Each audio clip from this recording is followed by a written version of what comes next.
Hey, happy Sunday, everybody. It's Captain Trucker here, and at the time of this recording, I'm in Bemidji, North Dakota, and I thought it would be appropriate to talk about this subject since it was Sunday, regarding churches and a few pastors. So I'm able to occasionally, while I'm on the road, if I happen to be in a certain city and it's Sunday and I'm usually doing 34-hour resets on the weekend, so I'll try to like pop into different churches if I can. Doesn't always happen though. Well, I shouldn't say that. I think I've only done that maybe 2 or 3 times. But I've never been to those trucking chapels at the truck stops. I should probably check those out. But anyway, as a kid, my family, we went to a lot of Baptist churches, and like the Southern Baptist churches are known for their real like hardcore sort of sometimes they yell, actually, kind of convicting, God-fearing type of churches, and sometimes they speak even on heaven, but not just that, but also like hellfire and stuff like that. But as I've gotten older, there was like a pastor that I was listening to on the road for a long time. This pastor on YouTube is really good, got a lot of respect for him. But, I've noticed, like, if you listen to any particular pastor, like, too much, sometimes you kind of start following more what the pastor's saying and not necessarily, like, the scriptures, if you will. And you've seen that, like, kind of with some prosperity preachers, the guys out there that are kind of like, I just want to encourage people, and I'm not really here to judge you. I just want to build people up. And then, some of those guys are good. It's kind of like finding a balance between the two, I guess, in a sense. This pastor that I really found good, that I've been watching lately on YouTube, his name is Pastor Datarseh of Maranatha Bible Church. I think they're in Chicago. And he's got like a really kind of soft way of preaching in his style. He's not yelling and screaming at you, but he still has like a convicting message. He's not there just to make you feel good all the time. And he seems like a smart guy, and I've kind of been enjoying listening to his stuff lately. And he touched on a topic that I wanted to talk about in this video in Romans by the Apostle Paul, Romans 13:1. And the verses, hold on, I wrote it down. Give me a second. Yeah, it's by the Apostle Paul, Romans 13:1. Famous verse for some of the men who I guess maybe don't like to be told what to do, which is, I guess, in a lot of our natures. And the verse is this is the New International Version, the NIV. It's about submission to the governing authorities. Let everyone be subject to the governing authorities, for there is no authority except that which God has established. The authorities that exist have been established by God. So, Pastor Batarseh, he did a good sermon on this, basically saying that government was a gift from God for leaders to govern over society, so we can have a civil society where people follow the rules and that kind of society, and hopefully tax money's dished out for the correct public programs and so forth. And he also made the point that like sometimes God's judgment is given over, and he'll allow leaders that maybe aren't so good, right? Like, I'm not big into like politics, but there's a real mixed response.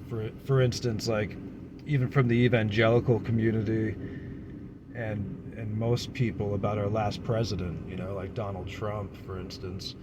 Some people saw him as a blessing, and some people maybe saw him as the judgment of God in a negative way coming down on the people, right? So the reason I say that is like I've known people in the past, different people actually, who have gotten really caught up on this verse because they say some people argue that no man has the right to rule over another person, okay?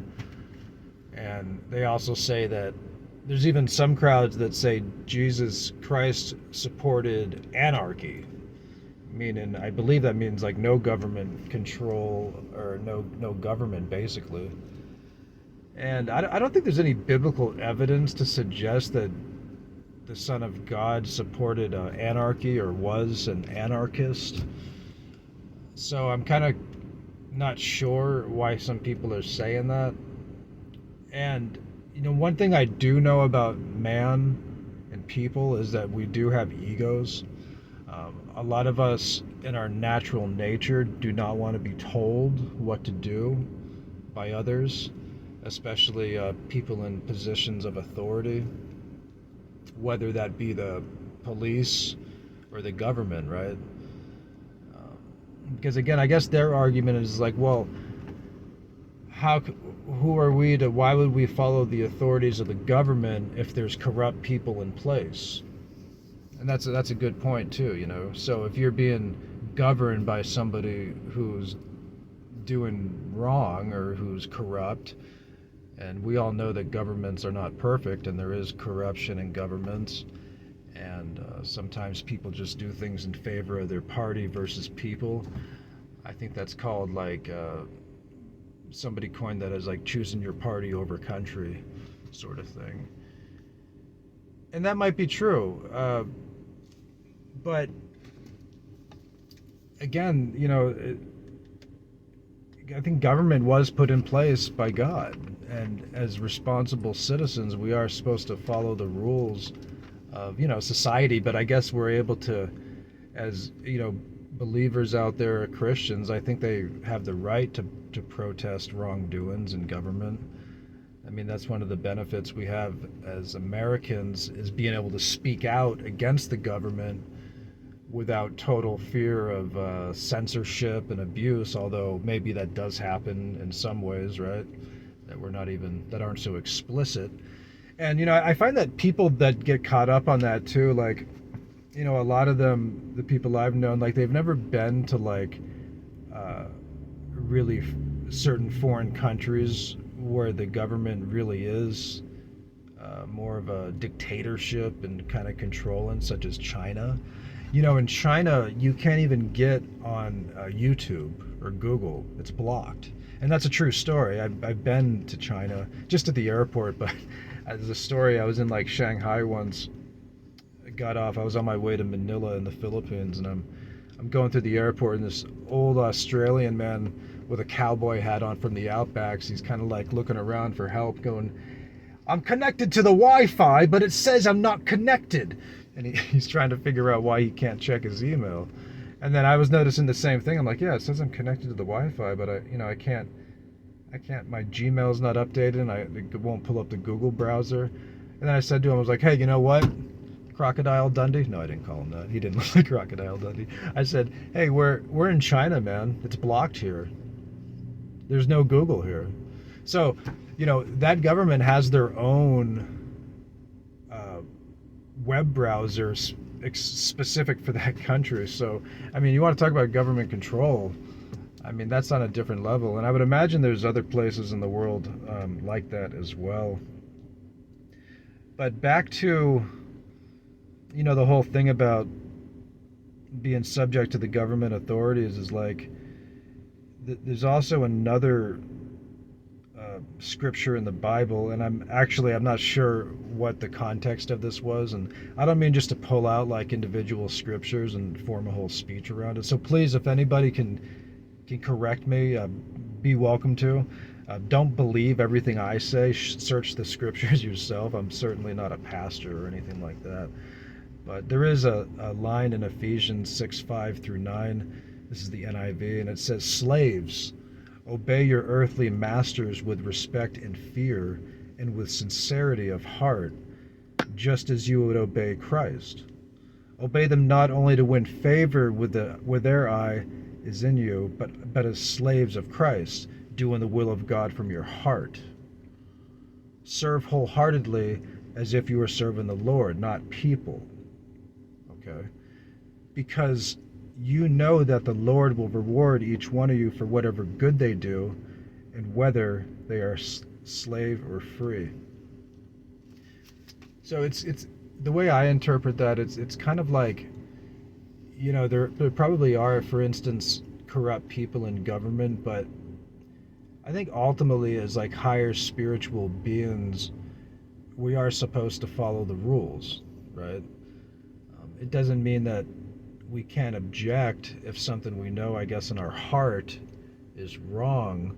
But generally speaking, we should obey the rules of the society or culture we're in. So that's just kind of how I see it. And also another thing I wanted to point out is something I've learned in life, and this goes really to a lot of ways of thinking, whether it's religious or secular or psychological. If as an individual, if you're obsessed, okay, key word here being obsessed, with like a single thought or a single verse, in a scripture, or a single concept or something, generally that's a sign of like other things that are potentially maybe wrong in your life or imbalanced, okay? Obsessions arguably are maybe not mentally healthy necessarily. So keep that in mind. And I guess a person in that position would say they're really passionate about learning and passionate about trying to understand things and seek the truth and so forth. And that's all good. But remember, obsessions on particular thoughts and stuff can potentially be problematic, okay? Like I was saying earlier about listening to certain types of preachers. Some of those Baptist preachers I was talking about, like they kind of yell a lot. And if you're going to a church and constantly just being called a sinner, which people have sin in their lives, people have sinned in the past, and they're in the process of sanctification in their life. But if you're constantly just feel like you're being condemned and yelled at, and if you always feel bad and you're kind of obsessed with that, it could cause you to block and to not grow as a person. So you got to be careful of that too. And on the subject of visiting different churches, have like certain crowds of people that they want, but don't just sneer at people and stuff like that. I mean, that can really hurt people's feelings, That can really, like somebody who's really struggling maybe in their faith, or they're new to town. Like imagine that if I actually lived there, right? Or imagine if it's the only church in town you can go to, and you just moved to town, right? And like people don't like you for some reason. I mean, and again, that one guy was really kind to me, and then one of the elders was really kind to me, so it was kind of a mixed bag. But anyway, guys, that's my trucking sermon for today from Captain Trucker. So please subscribe and comment. I always like reading your comments, and there's more to come. We got more coming up. So thanks a lot, guys. Thanks for watching this far. If you have, God bless you, and I'll talk to you soon.